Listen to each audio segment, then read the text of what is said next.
The moment I heard my wife whisper to her mother, "Don't tell my husband where I'm going," my heart dropped.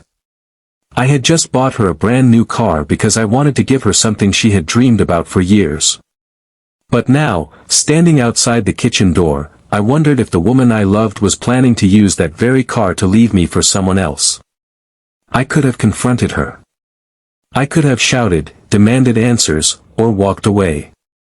But sometimes, the truth is not what we fear it will be, and sometimes the greatest acts of kindness happen behind closed doors. Before we begin, please take a moment to subscribe to Kindness Miracles, like this video, and tell us in the comments what you would have done if you were in my place. Your support helps us share more stories about kindness, love, forgiveness, and the unexpected moments that change people's lives. My name is Daniel, and for 12 years, I believed I knew everything about my wife, Emily. We had never been rich, but we had built a comfortable life together. I worked as a construction project manager, while Emily worked part-time at a local community center. She had always been the kind of person who noticed people others ignored. She would bring food to an elderly neighbor, leave money in a stranger's grocery cart when she saw them struggling, and spend hours helping children with their homework. One thing she had always dreamed of was owning a beautiful car. Her old sedan had more miles on it than I could count, and every few months something seemed to break. So after years of saving, I decided to surprise her. On a bright Saturday morning, I drove home in a brand new white luxury SUV with a huge red bow tied across the hood. When Emily saw it, she covered her mouth and started crying. She hugged me so tightly that I could barely breathe. "Daniel, you didn't have to do this," she whispered. I smiled and told her, "You have spent your whole life taking care of everyone else. For once, I wanted someone to take care of you."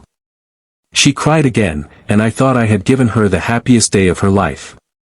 But 3 days later, everything changed. I came home early from work and heard Emily talking quietly with her mother in the kitchen. I wasn't trying to listen, but one sentence stopped me cold. "Mom, don't tell my husband where I'm going." I stood completely still. Then her mother asked, "Are you sure this is the right thing to do?" Emily answered softly, "I have to. He would never let me go if he knew." My stomach tightened.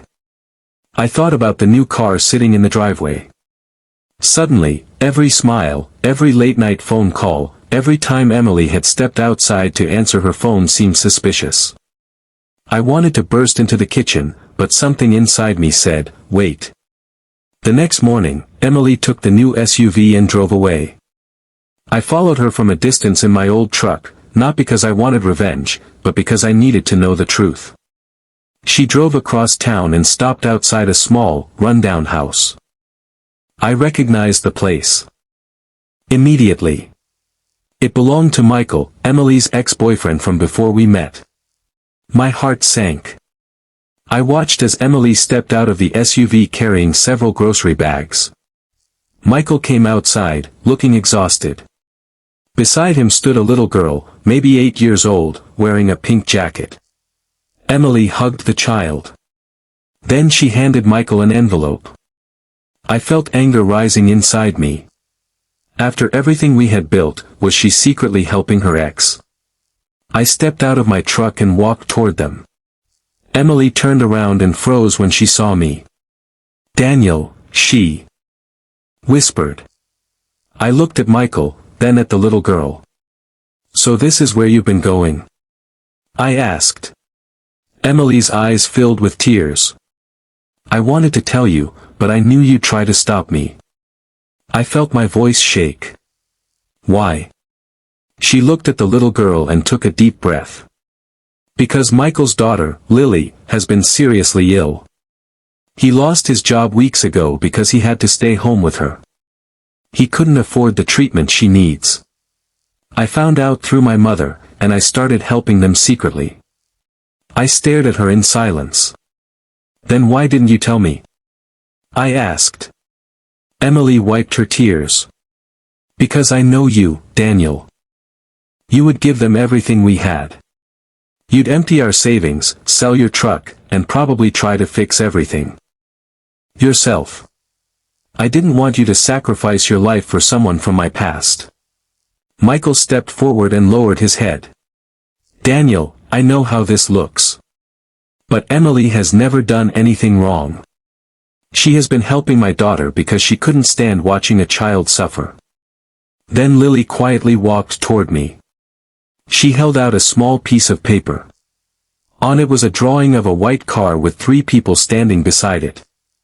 Underneath, in crooked handwriting, she had written, "Thank you for helping me."